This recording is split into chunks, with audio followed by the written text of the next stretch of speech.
शहर में कोरोना से होने वाली मौतों का सिलसिला बदस्तूर जारी है। इसी के साथ जारी सरकारी तंत्र का बेशर्मी भरा झूठ। शुक्रवार को भी शमशान पर शवों के पहुंचने का सिलसिला जारी रहा। चक्रतीर्थ, ओखलेश्वर तथा मोती नगर मुक्तिधाम पर लगभग 2 दर्जन से ज्यादा शव अंतिम संस्कार के लिए लाए गए। इसी बीच आरडी गाड़ी अस्पताल में गुरुवार शाम को 4 बजे ही ऑक्सीजन समाप्त हो गई, जिसके कारण कई लोगों की मौत हो गई। जिन लोगों के परिजन वहां उपचार करा रहे थे, उनका कहना है कि ऑक्सीजन सप्लाई बाधित होने के कारण करीब 25 लोगों की मौत हुई है। आरडी गाड़ी में ऑक्सीजन खत्म हो गई थी, यह बात सच तो है, क्योंकि खुद अस्पताल प्रशासन ने ही वहां पर सूचना चस्पा कर दी थी कि ऑक्सीजन उपलब्ध न होने के कारण मरीजों को भर्ती नहीं किया जाएगा। शुक्रवार की दोपहर ऑक्सीजन के कुछ सिलेंडर लाए गए, लेकिन तब तक कई लोगों की सांसें टूट चुकी थी। अब अस्पताल प्रशासन सरकारी नुमाइंदों से मिलकर इस घटना पर पर्दा डालने में जुटा हुआ है और शवों को एक किस्तों में निकाल रहा है ताकि बवाल न हो जाए। आलम यह है कि शवों को ले जाने के लिए वाहन ही उपलब्ध नहीं कराए जा रहे। लोग बामुश्किल शवों को ले जा पा रहे हैं। कोरोना का कहर लगातार जारी है। चक्रतीर्थ पर रिपोर्टिंग के बाद अब हम पहुंचे हैं ओखलेश्वर शमशान। उस ओखलेश्वर शमशान पर जहां पर अब कोरोना मरीजों को लाकर उनका दाह संस्कार किया जा रहा है। क्या असलियत है? खासतौर से आरडी गाड़ी अस्पताल से यहाँ पर लाशें पहुँच रही हैं। अभी हम जब पहुँचे उसके कुछ देर पहले 2 शव यहाँ पर लाए गए। हैरानी की बात यह है कि वहाँ से शव वाहन भी उपलब्ध नहीं हो पा रहे हैं। क्या हुआ पूरे मामले को लेकर? ऑक्सीजन जब कल ख़त्म हुई उसके बाद कितनी मौतें हुई वहाँ, जिसे प्रशासन अभी तक छुपाए बैठा है। हम जानेंगे उन परिजनों से जिन्होंने अपने इंसान खोए। आइए हम बात करते हैं। क्या शुभ नाम आपका? अशोक जी। अशोक जी बताएं क्या घटना? 4 बजे बोल रहे थे सिलेंडर खत्म हो चुके। कितने? कल 4 बजे। कल शाम को 4 बजे। कल शाम को 4 बजे जब डॉक्टर साहब बाहर बैठे थे 2-3, तो उनसे हमने पूछा कि साहब ये इलाज, तो बोल रहे अंदर चल रहा है, सब कुछ है, सिलेंडर भी है, सब कुछ है। फिर ये 4 बजे सिलेंडर कैसे खत्म हो चुका है? और ये यही बोल रहे हैं कि नहीं इलाज पूरा कंप्लीट चल रहा है, मरीज सब सही है, सब वो हो रहा है, तो फिर खत्म क्यों हो गया? 3:30 बजे सामने सुबह सिलेंडर। अच्छा। 3:30 बजे बोलता कि डेट हो चुकी है। और रात को मेरे पास फोन आया इनका 3:30 बजे कि सालू सोनी की तरह आप हो। मैंने हाँ सर। बोले उनकी डेट हो गई। अच्छा। तो बोले वो ऑक्सीजन नहीं मिला, उनको सिलेंडर नहीं है, जबकि 4 बजे से बोल रहे हैं कि सिलेंडर खत्म, और फिर शाम को सिलेंडर कहाँ से आ गए? अच्छा। अंदर मरीज का सब इलाज हो रहा, कंप्लीट हो रहा सब, और मरीज का सुधार भी पूरा था। जैसे 90% था वो 80 था तो 90 हो गया। अच्छा। फिर बाद में बोलते कि 80 हो गया, फिर कभी बोलते 86 हो गया। मतलब कल शाम को 4 बजे से गैस वहाँ पर जो है ऑक्सीजन समाप्त हो चुका था। हाँ। और आज सुबह 3:30 बजे आपके पास ये मैसेज आया कि उनकी मृत्यु हो गई। कौन है वो जो जिनकी मृत्यु? वो मेरी समधन है। अच्छा, ये इनकी समधन है। हाँ। चलिए आप भी दादा बताएं, क्या आपका क्या शुभ नाम है? जयनारायण सोनी। जयनारायण पूर्व नगर पंचायत उपाध्यक्ष हूँ। अच्छा। सुबह 7 बजे 6 बजे मैसेज आ गया कि आपके परिवार के शांत हो चुके हैं। हम तराना से यहाँ आए। उसके बाद कोई व्यवस्था नहीं है।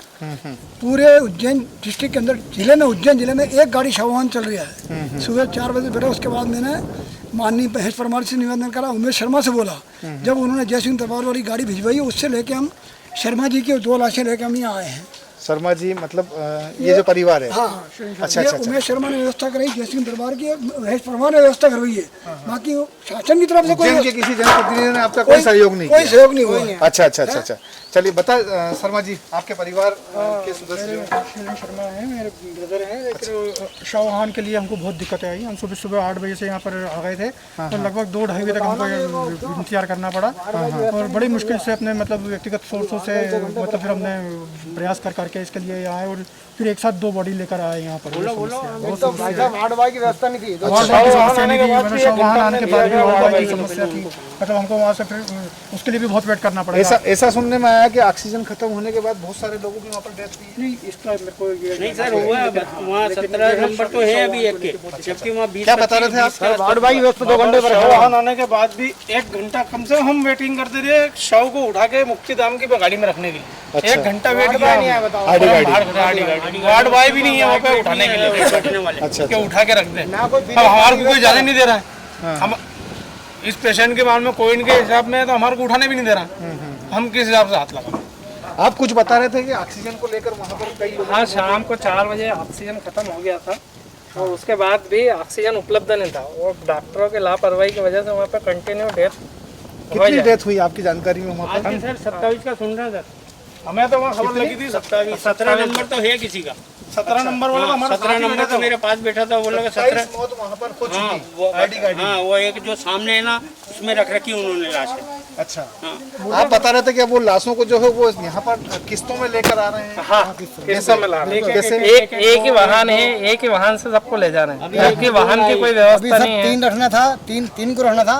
फिर उसके बाद क्या दो के बाद कागज नहीं बने सर। सर। उनकी लापरवाही कागज नहीं बने तो उन्होंने दो को हम भेज दिया, हमारे तो इसका दो को साथ में लेके आया था। एक सर पानी पीने की बिल्कुल व्यवस्था नहीं है वहाँ पे। मरीज के जो परिजन आ रहे हैं सर, पानी कहीं पीने की व्यवस्था नहीं सर, बिल्कुल भटक रहे हैं। ना तो ठंडे पानी की व्यवस्था, किसी पास की व्यवस्था, बहुत लापरवाही है सर।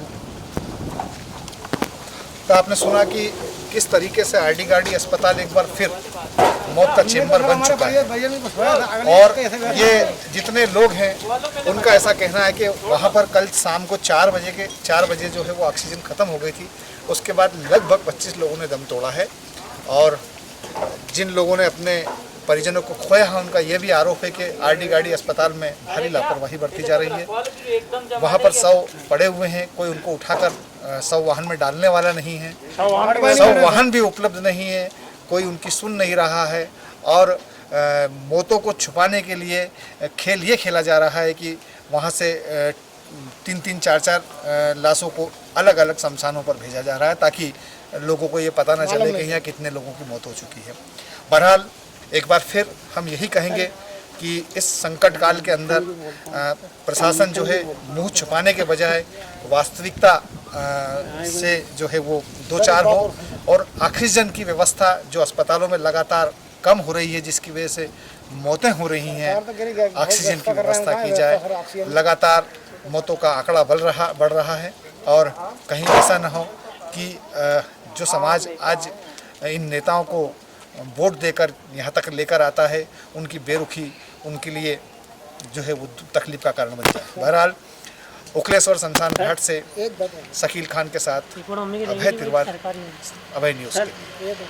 इधर 5 दिनों के भीतर अपने माता पिता को कोरोना से गंवाने वाले शख्स का कहना है कि सही वक्त पर इलाज मिल जाता तो उन्हें बचाया जा सकता था। उसका कहना है कि वह अपनी मां को इलाज के लिए लेकर माधवनगर कोविड सेंटर पहुंचा था, लेकिन वहां उसे यह कह दिया गया कि आरडी गाड़ी जाओ। वहां पहुंचे तो वहां से भी भगा दिया। आखिरकार एक निजी चिकित्सक की शरण में पहुंचे जहां उपचार के दौरान उन्होंने दम तोड़ दिया। ऐसी कई दर्द भरी दास्ताएं हैं। मरने वालों के परिजनों की चित्कारें अब सरकारी रखवालों के कानों तक पहुंच तो रही हैं, लेकिन शायद वे भी बेबस हैं। अगर यही स्थिति रही तो इस शहर में लाशों के लिए नए शमशान बनाने पड़ेंगे। हकीकत से मुंह छुपा रही सरकार प्रशासन के लिए ये शर्म की बात है कि लोग एक के बाद एक दम तोड़ रहे हैं, लेकिन न तो स्वास्थ्य व्यवस्थाएं ठीक कर पा रहे हैं और न शहर में कोई व्यवस्था सुचारू रूप से चल रही है।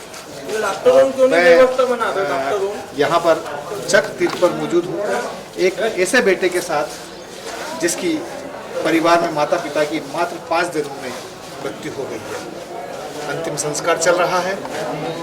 उनकी तकलीफ ये है कि उन्हें अगर सही वक्त पर उपचार मिल जाता तो शायद वे बच सकते थे।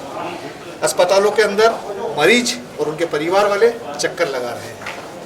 उन्हें फुटबॉल की तरह इस अस्पताल से उस अस्पताल फेंका जा रहा है। तो आइए जानते हैं, उस शख्स से बात करेंगे। हालांकि बड़ा कठिन होता है इस मौके पर किसी से ये जानना कि उनके परिवार के साथ क्या हुआ है। मेरे साथ वो शख्स मौजूद है जिन्होंने 5 दिन में अपने माता पिता दोनों को खो दिया है। क्या नाम भैया आपका? नारायण माहौल। नारायण माहौल। क्या हुआ बताएं। सोमवार को शांत हुआ, पापा अस्पताल ले गए तो अस्पताल में क्या बोलते हैं प्राइवेट ले गया तो प्राइवेट में क्या बोलते सर्कस पर लिया। कौन सा अस्पताल ले गए थे आप पहले? प्राइवेट जो अस्पताल भांगवा ले गया तो उन्होंने क्या डाल बोला क्या सर्कस पर लिया। सरकारी अस्पताल ले गए। सर्कस पर ले गए। सरकारी अस्पताल कहाँ? माधवनगर ले गए हम। माधवनगर। हाँ तो उनने वहाँ से क्या बोला हमारी गाड़ी 2-3 दिन मतलब रही है वो, फिर वो शांत हो गए। मम्मी शांत हुई आपकी? आज सुबह पापा शांत हुए थे। हॉस्पिटलों में सुनवाई नहीं हो पा रही है आज के दौर में। कुल मिला के बस यही कहना है हमारा प्रशासन से, वो सुनवाई हो सभी की हो। एक बेड पे 2 मरीज पड़े हैं, एक बेड पे है 2 मरीज पड़े हैं। एक का सिलेंडर दूसरे को लगा रहा है, दूसरे का सिलेंडर तीसरे को लगा रहे हैं। एक सिलेंडर पे एक ही मरीज को लगना चाहिए, एक सिलेंडर पे 3-3 मरीज को अपडेट कराया जा रहा है। पैसे वालों को पहले लगा रहे, गरीब आदमी को देख ही नहीं रहे। गरीब आदमी को तो देख ही नहीं रहे। हम अस्पताल में ले लेके घूम रहे, गोद में लेके घूम रहे, लेकिन उनको तो कोई देख ही नहीं रहा। पैसे वाले को पहले देख रहे, कोई पुलिस वाले को लगा दिया है, कोई किसके छोरे को लगा दिया। अरे गरीब आदमी को भी तो देखो, गरीब आदमी की स्थिति क्या है। नहीं गरीब का पैसा कहाँ है? गरीब आदमी, मेरी बात सुनो, गरीब नहीं इंसान नहीं रहता, वो जानवर रहता है। उसको नहीं देखोगे तुम, पैसे वालों को देखोगे, यानी जिसके पास पैसा उसको सिलेंडर लगाओ। गरीब आदमी को कोई भी नहीं लगाएगा। गरीब आदमी क्या इंसान नहीं है, जानवर है वो। ये है वास्तविकता। प्रशासन, शासन, सरकार और उनके नुमाइंदे किस तरीके का व्यवहार उन लोगों के साथ कर रहे हैं जो कोरोना से पीड़ित हैं, परेशान हैं, जिन लोगों ने अपने परिजनों को खोया है। हमारा फिर यही कहना है कि सरकार अभी भी नींद से जाग सकती है। इतनी मौतें हो चुकी हैं, इतने लोग तकलीफ में हैं, इतने लोग परेशानी में हैं। सरकार को चाहिए कि इस मामले को लेकर गंभीरता बरते। लगातार हो रही मौतें जनता के बीच ज्वालामुखी बनकर अगर फूट गई